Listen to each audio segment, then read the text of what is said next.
The backdoor shootout rinse corn. It wrapped yesterday with a victory, a well-earned victory to Team Japan. Arigato gozaimasu. Gozaimasu. Mate. So sick. Oh, so sick. So, inevitable. It is. Overdue, kind of. They've been threatening for years. It has been. Some of the waves of the winter in the past, 10 years have easily been surfed by Japanese. In that event. That's right. Yeah, Kato Matsuoka's. That's the one. I think it was the perfect 12 or the perfect 20 maybe back then. But still stands up as one of the most heinous late airdrops. Yep. And clutch rip under the guillotine ever. It's a full human lawn dart into the barnacles, but just pulls it out at the depth. It's true. And, but gets the rail in. What about this team? Just how much just grooviness was in this team. Full stand talls, just watching the roof of the pipe pit as he's just cruising through. Mate. Give us some of the names there, Smitty. I think that was, let me have a look. I'm pretty sure that was Rico Matsuoka. I don't know if he's a relation, maybe, to the great Kato. Hold on. Here we go. Yeah, so, might be a relation. I don't know. Same last name. Last year as well, we had the Daiki brothers, a couple of 16-year-old Groms who fucking sent it on that maxed out day that nearly killed Kala Grace. Shogo Harada, he was the lanky string bean natural footer who got a couple of fucking crazy ones, including the one on the final day of that big psycho pump. Yeah. That pump was so crazy. He used every last sinew in his 6'3" ramen noodle frame to fucking just huck that thing. And mate, credit to him because he ended up getting the big section, but then another bonus section. He was going light speed. Yeah. But yeah, Rico's stand tall was crazy. That was one of the most bizarre tubes. You kind of thought he was just posing for the shot, knowing it was a closeout. Yeah. But Mother Pipeline said, nah, you've already done your Machado stand tall closeout thing. I'm going to give you the gust of life, little tickle of Zoid on the corn, pushed him out. Yeah. And incredible, mate. And just tapping in to primetime Jelly Lopez, mate. Big time Jelly Lopez. Just a doff to the king who lived on the house. Jelly Lopez. So good. Oh, mate, yeah. And straight to shitty walk for a fucking big feed afterwards. I think the tone, though, was really set by Shinpei on day one, which, day one was fucked up. That was as heavy as pipe gets. You heard him saying it, your KOA Rothmans, your Nate Florence's, 7 feet at 20 seconds. Such an interesting metric or kind of set of numbers for pipe, the magic numbers as it were, because not big enough to cap on second reef, and those pulled back drone shots just showed Roy, lines of corduroy stacked to the horizon, but it was the water tension, everything was pulled so taut, and it was coming in, and it had that kind of almost cloud break-esque roping true to the ledge thing, but it was so doubled up. There was no entry points. It was brutal first reap pipeline and Shinpei attempt to fucking knife that one and resulted in one of the great wipeouts of the last 10 years, I'm calling that pipeline. He did so well. This guy's an ancient relic of the Wakita era. And those Japanese guys, from that kind of Wakita era and even prior to that, up until the present, they've just gone about their business ritualistically sacrificing at the altar there at Pipeline. And this was a classic example that he did everything right, got the knife in, but just the 20-second periods forced him into kind of a late adjustment. He tried to ride out, go straight, and the thing just landed on all 7 of his chakras at once. Compressed them into one chakra. He just dematerialized and went to the next realm. Oh, pure human anagi roll there. That was as good a guillotine straight to the back of the noggin as you can possibly imagine. Old school. And actually, I saw someone, I don't know who it was, but someone posted a great wipeout that was kind of similar of a female bodyboarder out there years ago. Did you cop that one? Oh, my God. The double scorpion. The HUI bounce double scorpion inverted upside down flip. Yeah, and Shinpei did have a bit of that about it, didn't it? It did. He got flexed and then went over again in the wall of the wave. It's pipes. It's peerless in its ability to do that, the double bounce. Think about the double bounces that you've suffered in your own life surfing career. You're never on waves of truly mortal consequence. Often, I don't know about you, Smith, but like I'll be kind of straightening out and not quite getting far enough away from the impact zone, and it'll be like, maybe 4 or 5 foot if it's a big wave, and you get pulverized, bro. You get so done in by that energy of just complete shutdown that it's shocking. Like you can find yourself pissing yourself laughing as you're just getting ragdolled along the ocean floor. Yeah. Just going, what the fuck? Like, how did that happen? But at Pipe, man, oh man, the G-forces, it must be like having a comet land on you. Yeah, it's got a hint of an asteroid, just a dinosaur ending fucking asteroid. Pretty much. And it's got a hint of the kind of weightless white noise of a 5 MEOD Sonoran desert toad jizz. It does. Journey, where you just kind of, you don't know if you've died, you're weightless, there's just nothing but white in your eyelids. And there's this full ego death, like, well, how foolish I am, I know nothing, what was I thinking?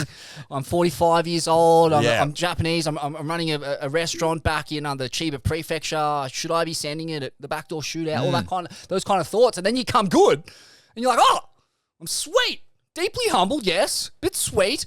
And then he goes out and gets a couple of backdoor and pipe nugs on you, Shinpei. Oh, well played, Shinpei. Fucking well played indeed. Is that the same breed of dog that has the super saggy skin?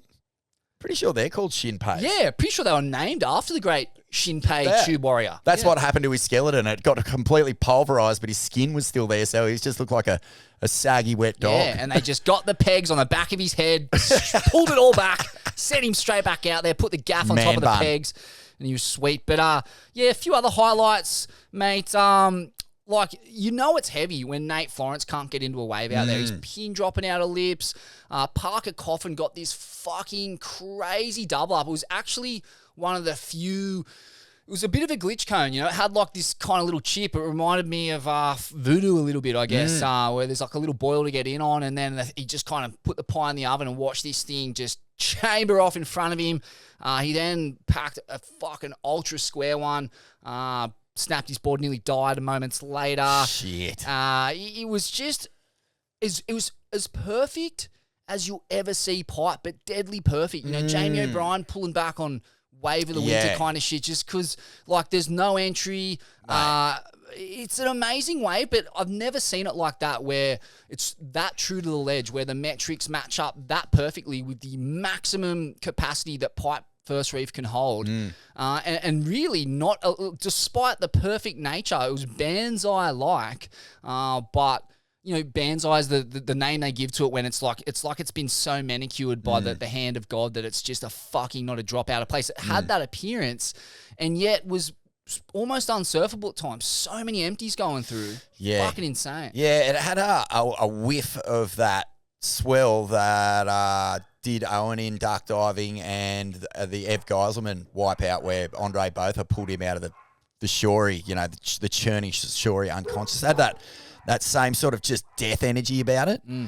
Incredible that so many crew got fucking the waves they got. And none better than KOA Rothman, man. He got a crazy double up. He was on fire all event long. Perfectly in tune with what was going down with that swell. Perfectly. It was sick. And that really capped off a pretty memorable winter for Core Lord Hawaiian Energy getting the job done. Landon McNamara taking out the...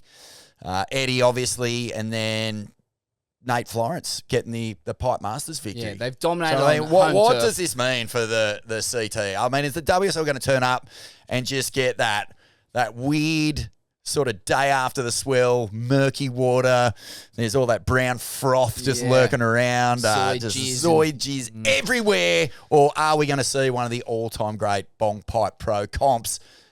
If we do, Smithy, you'd almost bet the house on a Hawaiian taking it out, just the way things have been going. Yeah, Barron They're on, mate. Put on a real display of, like, I think Barron had kind of more waves, like more makes, more hollow ones than anyone else in the event. Didn't have the consequence of Cole Rothman, but he'd be a special to take the Pipe Pro out. And mate, you hope the bong is just packed, locked and loaded, and ready for a full-blown romper. Oh, yeah.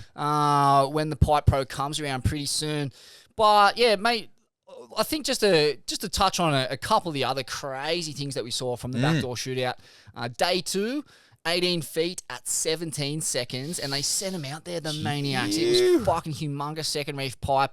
Yarla Stewart was the MVP that day. He's got that kind of second reef roll in, fully dialed. Got one of the waves of the winter early on in the winter. Clean-up sets galore. There was the whole lineup just getting rolled by clean-up sets, washed onto the inside. Ivan Florence, though, he was a real standout on day 2s and day 2 and day 3. He does have shades of the Jerry Lopez line. Like, he never really looks pressed or flexed out there. He's just picking, not nice ones. There's definitely a bit of teeth in him, but he's just doing it so casually. He doesn't have the kind of hell for leather approach of a Jamie O'Brien, let's say a Cole Rothman, Park Coffin. Everything's so measured and dreamy. I love Ivan's approach. Earlier in the pipe comp, he just has this sort of like, he has this shimmy that no one else sort of has. There's like a dance element to it, but like a little cheeky nightclub dance just as the ping is kicking in. Not when you're fully gurning, but just as it's kicking in, you start nodding your head, looking at the boys like, here we go, it's coming on. Hey, he never quite gets to that full like just gurn. Yeah. But he's definitely got, it's coming up, it's there. Agreed. But on finals day, mate, J.O.B., he'd been threatening all event long. He had a couple of crazy ones on the heavy, like, first day, but couldn't really get deep in them. But some of the drops were fucking death-defying, Evel Knievel shit. And he finally put it all together for one wave on the final day. You thought he was like jumping from the top rope, Melanesian yam farmer style for a self-sacrifice, an old-fashioned self-sacrifice. But he managed to like ride the little side slip at the top of a fucking 10-foot pipe Widowmaker and side slip down the face and get the rail in for a foam ball. It's just like the craziest, most theatrical, deadly pit. I don't know if it maxed out the scale or it surpassed Rico Matsuoka's one, but it was definitely there and thereabouts for wave of the event for mine. But yeah, couldn't go past Koa Rothman for pure consistency. He got a psycho one on the final day, just a huge first reef TP, perfectly positioned, knifed into it, super deep, right on the foam ball. And just got the full NOS blast up the corn for the make. Incredible event. But Vaughan, a backdoor shootout run by the great fast Eddie Uncle Eddie Rothman wouldn't be complete without an iconic sign-off like this. The boys, the guys, they used the final of the event as a platform to not call a single wave, despite the fact it was absolutely firing, and instead go on this plutonium-grade rant against the man, the fat white man, and his bloated bureaucracy. And I, for one, doff the gaff to this. How's it, everyone? I'd like to first start out with, we like to give aloha and our heart feelings to all those that just had their houses all burnt in the mainland there, and we feel for you, just like the Maui folks. And I'm just here to say this community does nothing for us. They've always been against us. Every time we went to go get a permit, they fight us. Each director there was took it away. We just lost our permit this year from a lady named Laura Thieland. With this, she put on the application you could make sounds that to nobody circumvent else us, binaries, trans vegetables, whatever they are, and how many girls. Hey, this is our contest. You don't tell us what to do. Who you? And she made like these rules were done by the city. And when David here met with the mayor and his managing director, they knew nothing about what she did. She's an extension of this community that hates us. Every time we had a park to have our meetings in, they got rid of us. Signed letters. But when they needed us, when Obayashi was going to develop, bring the Hui because they're bringing the union guys. It intimidated all the white guys that couldn't even fight. So they brought us, and we kicked back, and we got things done. And when it come time to make the food and stuff for the events, we did it. We started the Eddie Aikau contest. I know, nobody likes to hear that.